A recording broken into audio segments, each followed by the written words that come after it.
নমস্কার বন্ধুরা, রাতের ঘন ঘটায় আপনাদেরকে স্বাগত। আজ আপনারা শুনবেন অমৃতা ঘোষের লেখা গ্রাম বাংলার ভূতের গল্প মাসানের আতঙ্ক। লেখিকার জন্ম 1986 কোচবিহার, পশ্চিমবাংলায়। প্রবাসী ভারতীয়, বর্তমানে মালয়েশিয়ার একটি ইউনিভার্সিটিতে ইংরেজির অধ্যাপিকা। লেখালেখির শুরু স্কুল ম্যাগাজিন থেকে। বর্তমানের বেশ কিছু সংকলন, পত্রিকা এবং ইউটিউব চ্যানেলে গল্প প্রকাশিত হয়েছে। আমাদের আজকের গল্পের প্রচ্ছদ অঙ্কন করেছেন সবুজ ঘোষ। আবহের দায়িত্বে রয়েছে ডি টিউন প্রোডাকশন এবং সম্পূর্ণ প্রোডাকশনের দায়িত্বে রয়েছে the Mount story hub audio production. শুরু হচ্ছে অমৃতা ঘোষের কলমে গ্রাম বাংলার ভূতের গল্প মাসানের আতঙ্ক।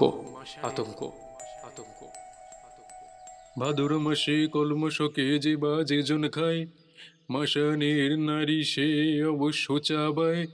ভাদর মাসে কলমশকে যে বাজে জন খায়, মাসানের নারী সে অবশ্য চাবায়। ভাদর মাসে কলমশকে যে বাজে জন খায়, মাসানের নারী সে অবশ্য চাবায়। ভাদর মাসে কলমশকে যে বাজে জন খায়, মাসানের নারী সে অবশ্য চাবায়। একটানা গানের সুরে কে যেন এই কথাগুলো বলে চলেছে। বিমল সেই সুর লক্ষ্য করে বাঁধের ওপরের পথ দিয়ে এগিয়ে চলে, কিন্তু কিছুতেই যেন গায়কের নাগাল পায় না। এই ভর দুপুরে আশেপাশে কোনো জনমানবের চিহ্ন দেখতে পাচ্ছি না।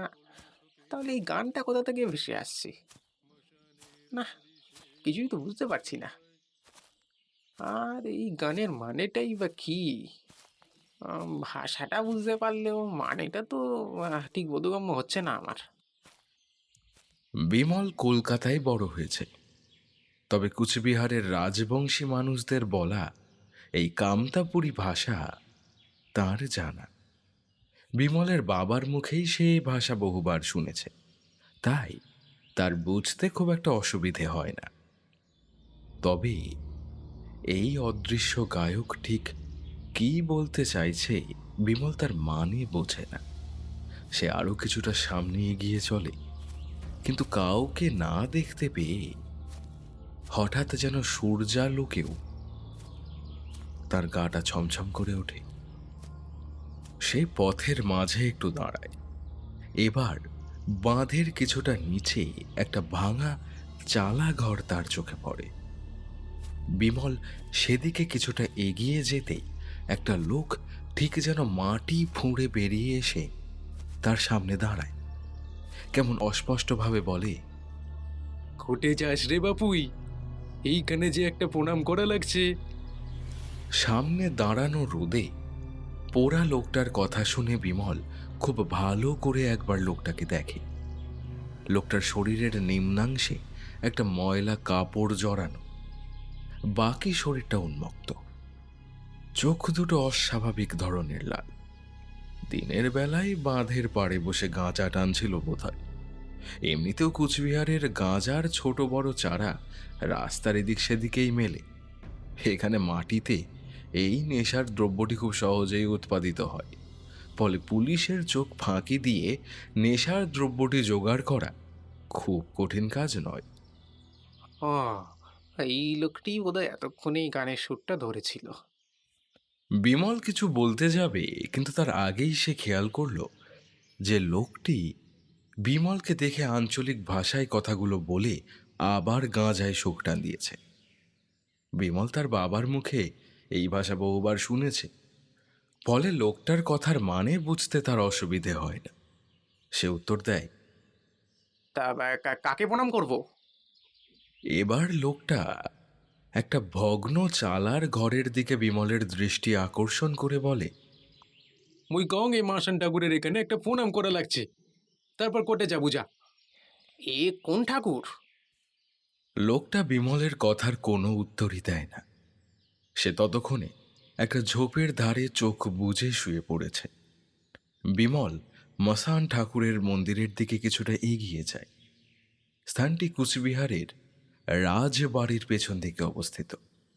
মরা তোরসা নদীর বাঁধ, যেদিকে বাঁধ ঢালু হয়ে নদীর সাথে মিশে গিয়েছে, সেদিকে মসান দেবতার মন্দির বিমলের চোখে পড়ে। মন্দির বলতে যা বোঝায় তা অবশ্য না, বাঁশের বেড়া ও টিনের চাল দিয়ে একটা ছোট ঘর মাত্র। কোনো এক সময় মসান দেবতার প্রতিষ্ঠা করা হয়েছিল, কিন্তু আজ সেই ঘর প্রায় ভেঙে পড়ে গিয়েছে। বৃষ্টির সময় নিশ্চয়ই এদিকে নদীর জল বেড়ে বিগ্রহ ডুবিয়ে দেয়। তবে বিমলের চোখে কিন্তু তেমন প্রমাণ ধরা দেয় না। মূর্তি দেখে মনে হয় এই মাত্র যেন তা কুমোরটুলি থেকে নিয়ে আসা হয়েছে। মসান দেবতার মূর্তির দর্শন মাত্রই বিমলের মনে ভক্তির পরিবর্তে কেমন যেন এক ভয়ের ভাব ফুটে ওঠে। চারিদিক ব্যাপী এক অজানা নাকারাত্মক শক্তি তার অস্তিত্ব প্রকট করে তোলে। এদিকটায় একা ঘুরতে আসার পর থেকেই বিমল কেমন যেন একটা ঘোরের মধ্যে আছে।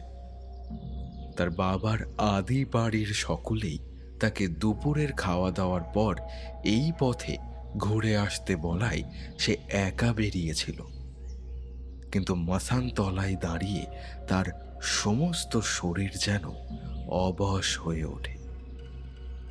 সে ঘোলা ঘোলা চোখে মসান বিগ্রহের দিকে তাকিয়ে থাকে। মূর্তিটার মাথা নেই, মস্তকবিহীন বিশাল দেহের বুকের কাছে অতিকায় ভয়ঙ্কর একজোড়া চোখ যেন জীবন্ত দৃষ্টি মেলে বিমলের দিকেই তাকিয়ে আছে। মসান বিগ্রহের নীলাভ গাত্রবর্ণ বিমলের মনে মায়ার সৃষ্টি করে এক। সে মূর্ছা যাওয়ার পূর্ব মুহূর্তে দেখে একটা শোল মাছ বিগ্রহের পায়ের কাছে পড়ে আছে। বিমলের যেন একবার মনে হলো মাছটি ছটফট করছে, আবার পরক্ষণে তার সেটিকেও মাটির তৈরি বলেই মনে হয়। মসান ঠাকুরের বাহন জীবিত নাকি তা বিমলের ভ্রম, তা বুঝে ওঠার পূর্বেই সে মসান থানে সংজ্ঞাহীন হয়ে পড়ে।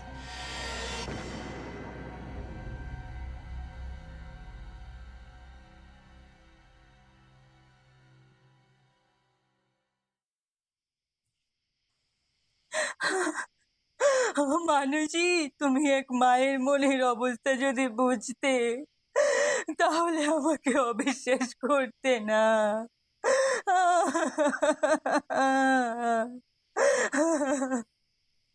কাকিমা, আপনি কাঁদবেন না, একটু শান্ত হন। নিন, এই জলটা খেয়ে কি দেখেছেন সেটা বলুন। বিমলের মা নিজের চোখের জল মুছে কেমন ঘোলাটে চোখে তাকিয়ে থাকেন। এরপর ধীরে ধীরে বলেন, আমি বারবার সবার সামনে চেঁচিয়ে চেঁচিয়ে বলছি বিমলের সাথে অশুভ কিছু জড়িয়ে আছে, কিন্তু তোমরা কেউ তো সে কথা বিশ্বাসই করছো না।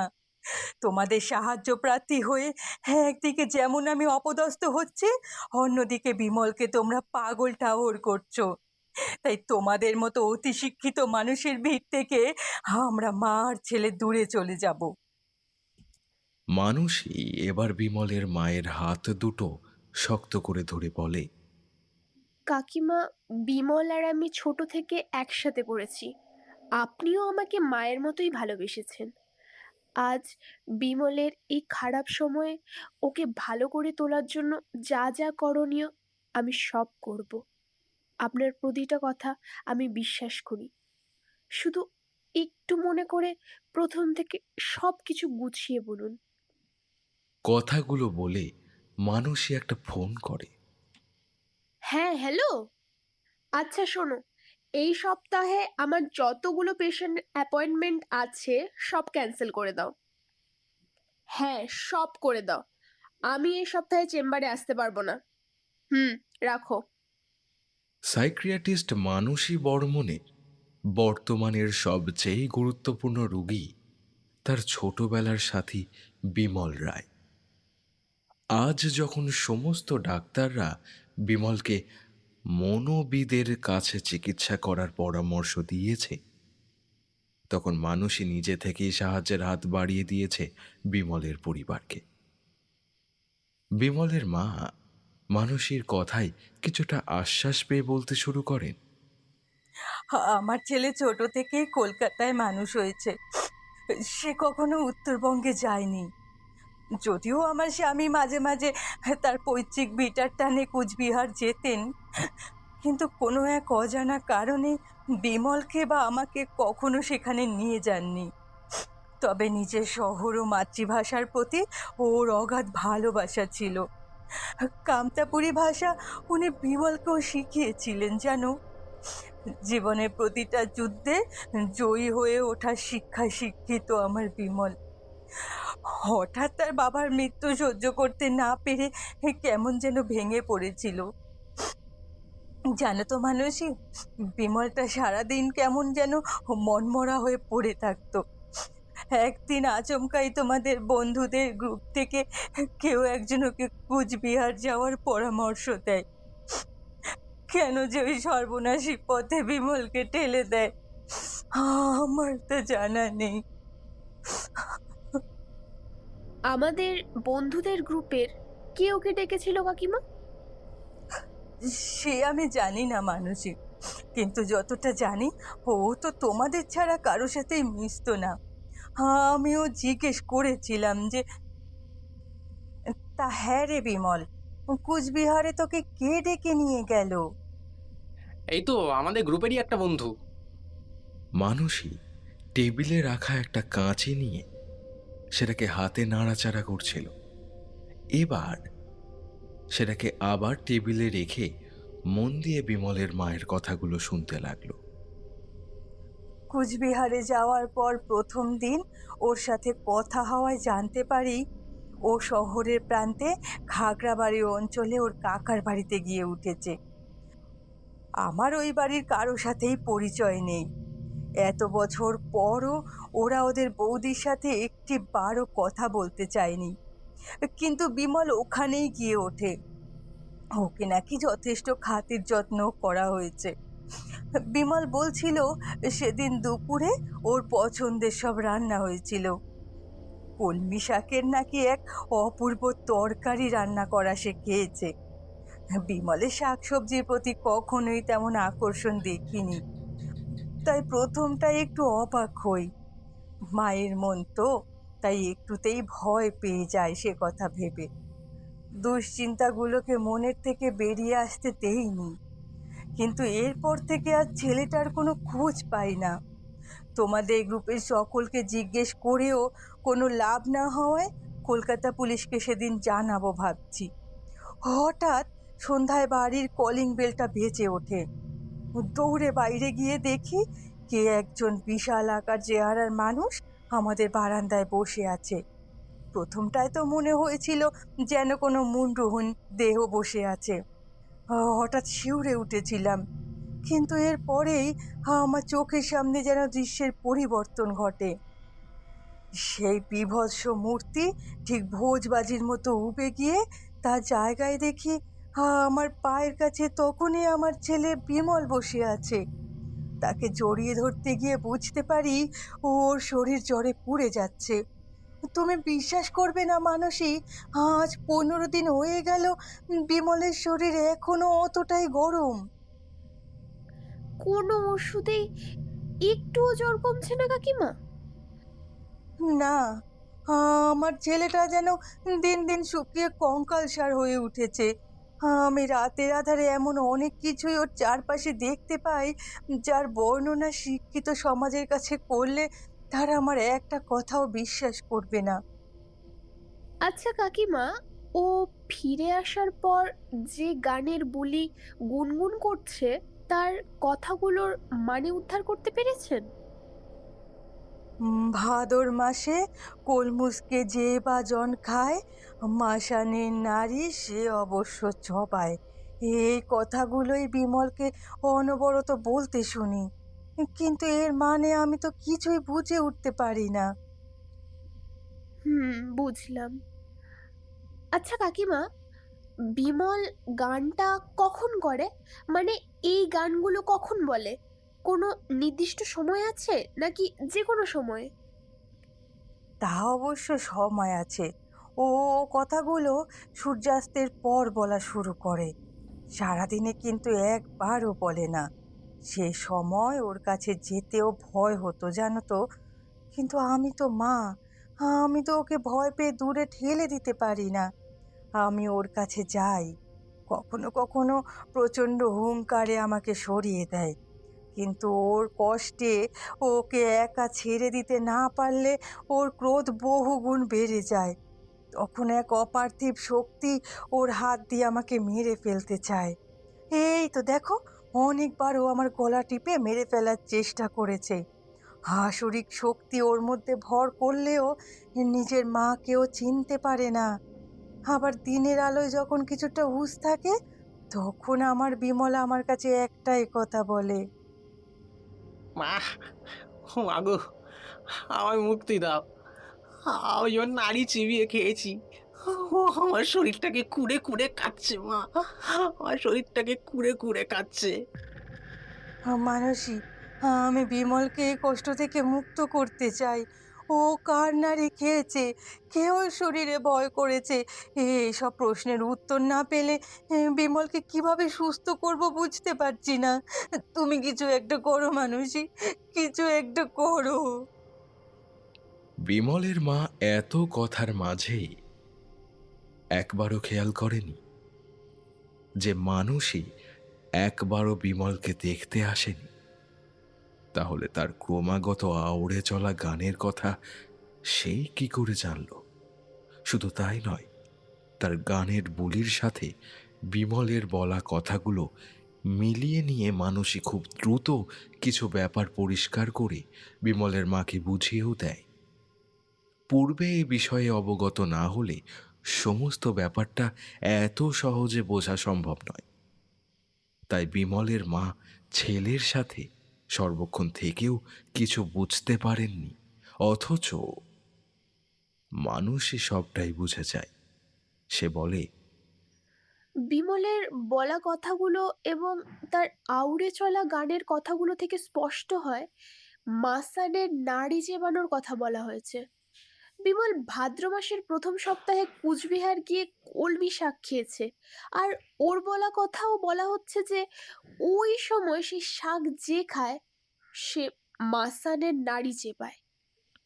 মানুষই ও বিমলের মায়ের কথোপকথনের মাঝে যদি তৃতীয় কোনো ব্যক্তি উপস্থিত থাকত, তাহলে তার দৃষ্টিতে ধরা পড়ত মানুষের মুখের বাঁকা হাসি।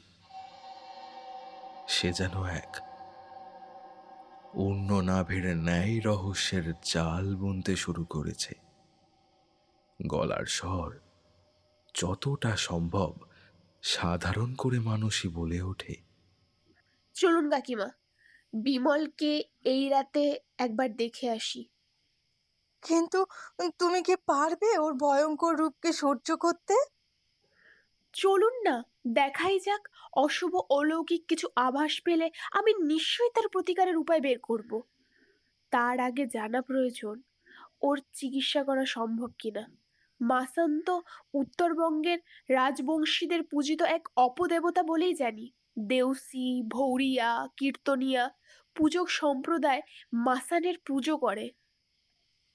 কিন্তু বিমল কেন এই অপদেবতাকে রুষ্ট করলো মানসী? চলুন কাকিমা, ওকে গিয়েই সে কথা জিজ্ঞেস করি। বিমলের মা দুরু দুরু বকে এক রাশ আশা নিয়ে সাইক্রাটিস্ট মানুষই বর্মনের হাত ধরে বাড়ি মুখে রওনা হয়।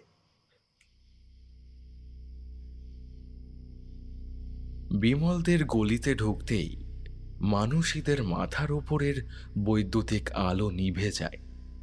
প্রথমটাই মনে হয়েছিল পাওয়ার কাট, কিন্তু রাস্তার সামনের আলোগুলো তখনও জ্বলছে। এমনকি গলির প্রতিটা বাড়িতেই আলো জ্বলছে। বিমলের মা ও মানুষই কিছুটা এগিয়ে যেতেই তাদের ফেলে আসা লাইট পোস্টের আলোটা জ্বলে ওঠে এবং তাদের মাথার ওপরের আলোটা নিভে যায়। বিমলের মা ওপর দিকে চেয়ে দেখতে চাইলে মানসী বাধা দেয়। উপরের দিকে তাকাবেন না কাকিমা, এগিয়ে চলুন। গলির মুখ থেকে বাড়ি অবধি পথ তারা যে লাইটের নিচে দিয়ে অগ্রসর হয়, কোনো এক অশুভ শক্তি সেই আলো নিভিয়ে দেয়। দুজন দ্রুত পায়ে বাড়ির সামনে এসে হাঁপাতে থাকে। এই সময় এক বিশ্রী গন্ধে মানসী নাক চেপে ধরে। এই গন্ধ আমি বিমল ফিরে আসার পর থেকেই পাচ্ছি। বিমলের মা কথাটা বলে বাড়ির বাগানের দরজা খুলে ভেতরে প্রবেশ করে। ঘুটঘুটে অন্ধকারে বাগানে একটানা ঝিঁঝি ডেকে চলেছে। একটু এগোতেই শুনতে পেলে পাশের ঝোপে একটা ব্যাঙের ডাক। বোঝা গেল ওটাকে সাপে ধরেছে। আন্দাজ করে ঘরের দরজার কাছে তিনি এগিয়ে গেলেন।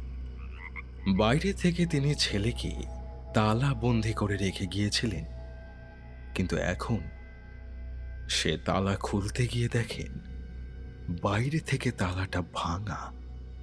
তারপর দ্রুত দরজা ঠেলে বাড়িতে ঢুকতেই মনে হয় এক দম বন্ধ করা অন্ধকার যেন তাদের গিলে খেল।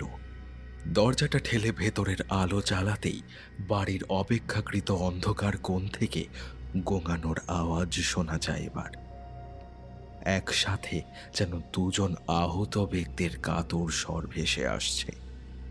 দ্রুত একটি আলো নিয়ে এগিয়ে যেতেই বিমলের মা দেখেন দুজন অপরিচিত যুবক সংজ্ঞাহীন হয়ে মাটিতে পড়ে রয়েছে।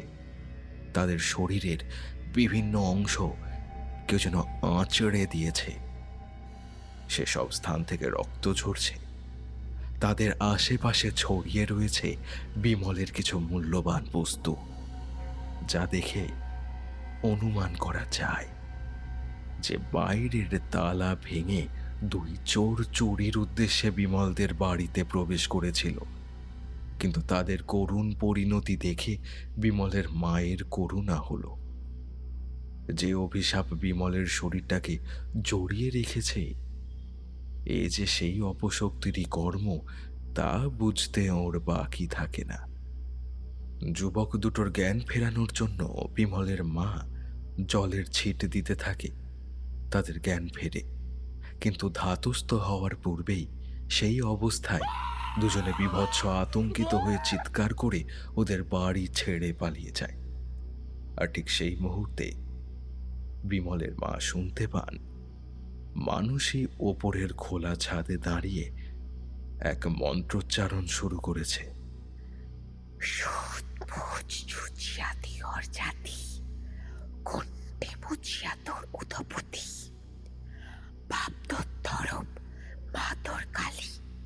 তার গর্বে হইলেন মাসটা সুন্দর জন্মের শিলু, শুনে কাঠ পাতিয়া প্যান্নার অষ্টাং দেহা ছাড়িয়া জাদুই কৈলাস নাকিয়া।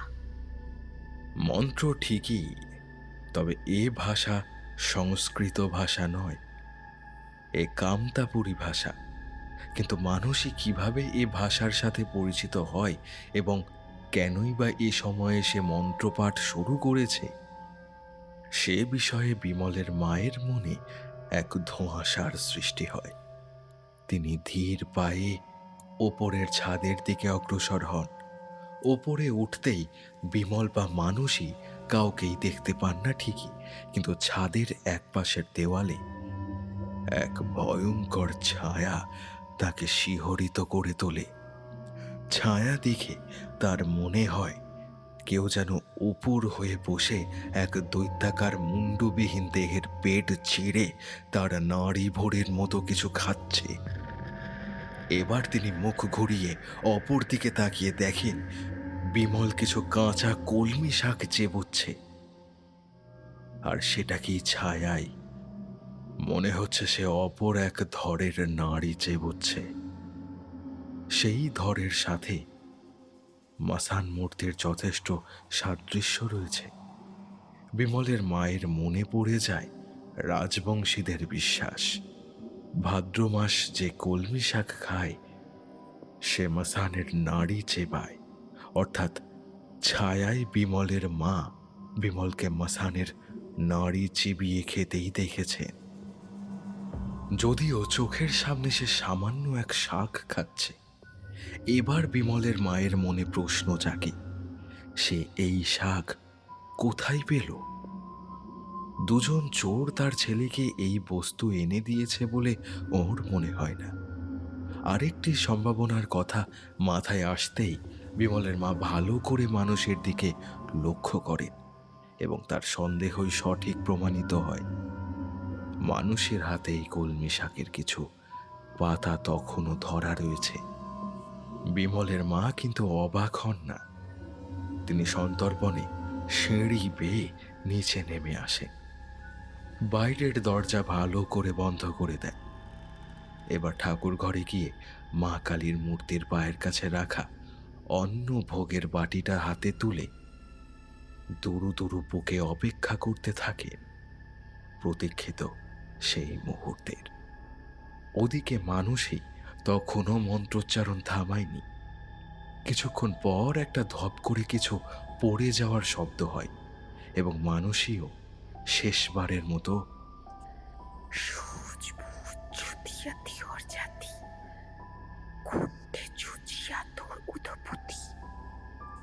মন্ত্রপাঠ শেষ করে শান্ত হয়। এরপর তার পায়ের শব্দ শোনা যায় সিঁড়িতে। সে নেমে আসার সময় বারংবার মাথা ঘুরিয়ে ছাদের দিকে তাকিয়ে আশ্বস্ত হয়েছে বিমল তার পিছু নিয়েছে কিনা, কিন্তু কাউকে দেখতে না পেয়ে হয়তো একটু স্বস্তি পায়। সে মনে মনে বহুদিন ধরেই এক সর্বনাশী ষড়যন্ত্রের বীজ বপন করেছিল। আজ তারই সুপ্রসন্ন ফল দেখতে সে এসেছিল বিমলের কাছে, কিন্তু সে নিজে যে অসুবিধায় পড়ে যাবে তা বুঝতে পারেনি। চোর দুটোর দিকে বিমলের মা ব্যস্ত আছে দেখে মানুষ বিমলকে খুঁজতে বাড়ির ভিতরে প্রবেশ করে।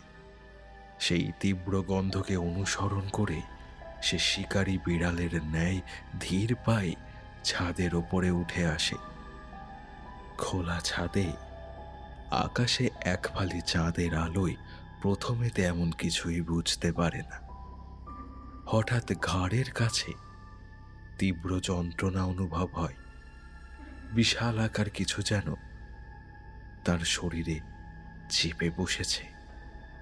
মানুষই কিছুটা নুয়ে পড়ে ঠিকই, কিন্তু পরক্ষণেই ব্যাগ থেকে এক মুঠো কলমি শাক বের করে সামনে ছুঁড়ে দেয় আর বিস্ফারিত চোখে লক্ষ্য করে বিমল ছাদের পশ্চিম দিক থেকে ছুটে এসে ঝাঁপিয়ে পড়ে শাকগুলোর দিকে।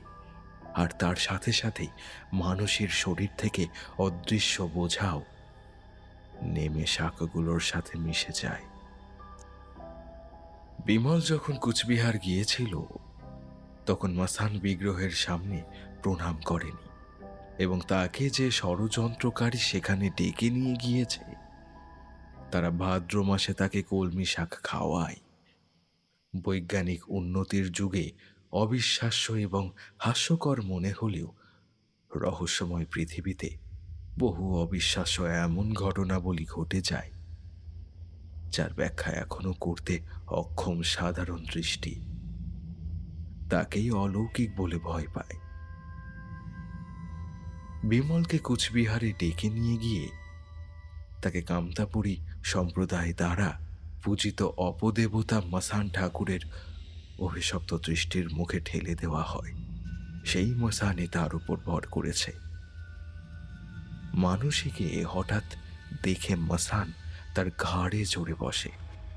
সে কলমি শাক ছুঁড়ে দিতেই বিমল সেটার উপর ঝাঁপিয়ে পড়ে এবং পুনরায় মসানের বিরাগ ভাজন হয়। মানুষের কার্যকলাপের দ্বারা খুব সহজেই বোঝা যায় সে নিজেই বিমলের শেষ পরিণতি দেখতে চায়। যে বন্ধু তাকে কুচবিহারে ঠেলে দেয় সে আর কেউ না, বরং সাইকিয়াট্রিস্ট মানসী বর্মন নিজে। সে শিক্ষিত হয়েও মসান ঠাকুর তার প্রকোপ এবং তার নিরাময় বিষয়ে অবগত। মসান আজ বিমল এবং মানুষী দুজনকেই অসুস্থ করে মেরে ফেলতে চাইলে মানুষী নিজের রক্ষার্থে সেই মন্ত্রোচ্চারণ করে। মসান থেকে ছেড়ে দেয়, কিন্তু বিমলের শরীরটা তখনও তারই বশে। এবার বিমলের মাকেও শেষ করার পরিকল্পনা তাকে করতে হবে। যে জিঘাংস নিয়ে সে ছোট থেকে বড় হয়েছে, আজ তার পরিণতির সময়। সে ঠাকুর ঘরের সামনে বিমলের মায়ের সামনে এসে দাঁড়ায়। মানুষের তখন ঘাড়ে যন্ত্রণা হচ্ছিল। সে ধীরে ধীরে বলে, আপনি ঠিকই অনুমান করেছিলেন কাকিমা, ওর উপর অপদেবতা ভর করেছে। সে কারণেই তুমি মন্ত্রোচ্চারণ দ্বারা বিমলকে মাসান থেকে মুক্ত করেছিলে। আমি শুনেছি তুমি এতটুকু ভয় পাওনি, তুমি নিজেও ক্ষতিগ্রস্ত হতে পারতে। আমার তো বন্ধু হিসেবে এটা কর্তব্য। অপদেবতা আশা রাখছি বিমলের শরীর ত্যাগ করেছে। আজ আমার ছেলেকে তুমি এই পরিস্থিতিতে নিয়ে এসেছো। প্রার্থনা করি মা কালী তোমার ওপর তার দৃষ্টি বজায় রাখো। এই বলে বিমলের মা মানুষের দিকে কালী মায়ের ভোগের বাটি এগিয়ে দেয়। মানুষই সেই প্রসাদ গ্রহণ না করেই তার পরবর্তী প্রতিহিংসা চরিতার্থ করতে বিমলের মায়ের ক্ষতি সাধনে সচেষ্টা হতে চায়, কিন্তু এক মায়া যেন তাকে জোর করেই প্রসাদের পাত্র হাতে তুলে নিতে বাধ্য করে। মানুষই কালী মায়ের ভোগ গ্রহণ করা শুরু করলে বিমলের মায়ের মুখে এক প্রসন্নতা ছড়িয়ে পড়ে, আর সেই প্রসন্নতাই যেন হালকা বিষাদের ছায়াও দেখা দেয়। এক মা তার সন্তানের জন্য সব কিছু করতে পারে, কিন্তু সেই মা নিজের সন্তানের রক্ষার্থে যখন অন্য মায়ের সন্তানকে বিপদে ঠেলে দেয়, তখন তার অন্তরের পাপবোধ পবিত্র আত্মাকে কুড়ে কুড়ে শেষ করে দেয়। নাচিতে নাচিতে কালী আইয়ার ছুইয়া পড়ে ঘাম, তাতে সৃষ্টি হইল এ জানা মাসান। বিপুলের মা হঠাৎ করেই গানের সুরে কামতাপুরী ভাষায় মসানের জন্মগাথা বলতে শুরু করে, কিন্তু মানুষই সে কথায় অবাক হয় না। সে নিজের মনে এক এক গ্রাস মুখে তুলে চলেছে। বিপুলের মা বলতে থাকেন, এক ভাদ্র মাসের শনিবার মা কালী আনন্দে নাচ করছিলেন। সেই সময় মায়ের শরীর ঘেমে উঠে, সে সময় তার ঘামের বিন্দুগুলি থেকে জন্ম নেয় এক একজন মাসান ঠাকুর। ড্যামসা মাসান, ছুচিয়া মাসান, বারিকা মাসান, কুহুনিয়া, কাল, পিছলা, শুকনা, ভুলা, বহিতা ইত্যাদি অসংখ্য মাসান ঠাকুর। তবে কোচবিহারের রাজবংশীরা যেসব মাসানের পুজো করে তারা হলেন কুশমারি মাসান, কানারদিঘি মাসান, সুন্দরমালা মাসান, ঘোড়া মাসান, হাতি মাসান, সিংহ মাসান, পানি মাছ মাসান, কচ্ছপ মাসান, নিষ্কিন্দা মাসান, মুরিয়া মাসান, শ্মশান মাসান, মহাদেব মাসান, যথা মাসান, পোষা মাসান ইত্যাদি ইত্যাদি। আচ্ছা মানসী, এবার বলো তো বাপু, বিপুলকে তুমি কোন মাসানের দৃষ্টির সামনে ঠেলে দিয়েছিলে? হঠাৎ বিপুলের মায়ের এই প্রশ্নে মানুষই সজাগ হয়ে ওঠে। সে হিংস্র চোখে ওর দিকে তাকায়। মানুষই বুঝতে পারে বিপুলের মা কিছু একটা আন্দাজ করেছে। সে দাঁতে দাঁত চেপে উত্তর দেয়, আমি ওকে কেন বিপদে ঠেলে দেব? আমি তো আজ ওকে মশান থেকে মুক্ত করলাম। কোন মন্ত্রের দ্বারা যেন তুমি মাসানকে চলে যেতে বাধ্য করেছিলে? সুচমুচ ছুচিয়া তিয়র জাতি, কুণ্ঠে ছুচিয়া তোর উধপতি, বাপ তোর ধরম, মা তোর কালী, তার গর্ভে হইলেক মাসনা, শোন তোর জন্মের শিলুক, শুনে কান পাতিয়া, ফেন্নার অষ্টাং দেহা ছাড়িয়া, যা তুই কৈলাস না গিয়া। এই মন্ত্র সেই মন্ত্র, এর মানে হলো ধূর্ত মাসান, তুই একটা বেজন্মা। তুই কি জানিস কোথায় তোর জন্ম? তুই ধর্ম ও কালীর সন্তান।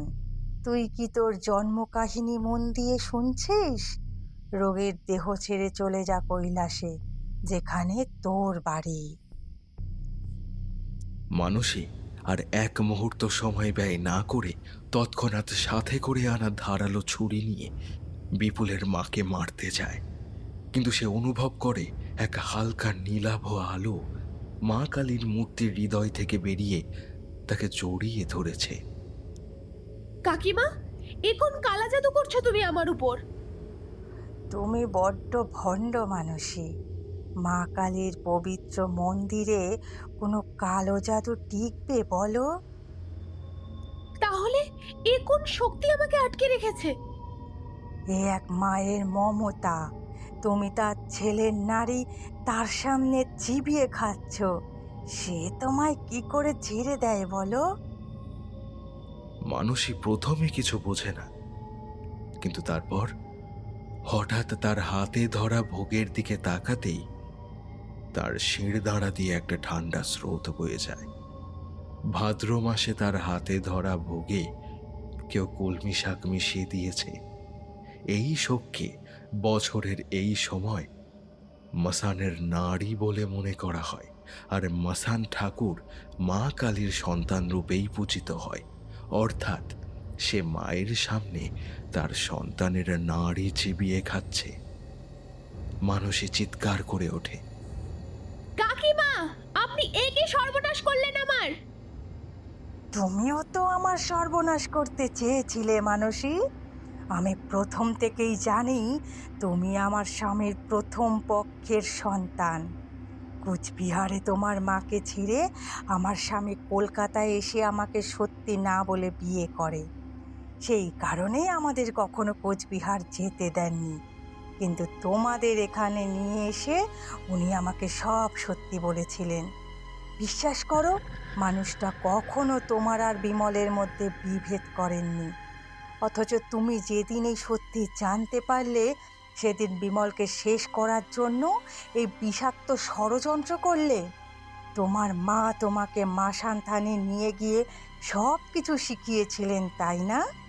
আর কোচবিহারে আমার শ্বশুরবাড়ির মানুষগুলো তোমার প্রতি সহানুভূতিশীল হয়ে বিমলের বিরুদ্ধে ষড়যন্ত্রের তোমার সঙ্গ দিয়েছে।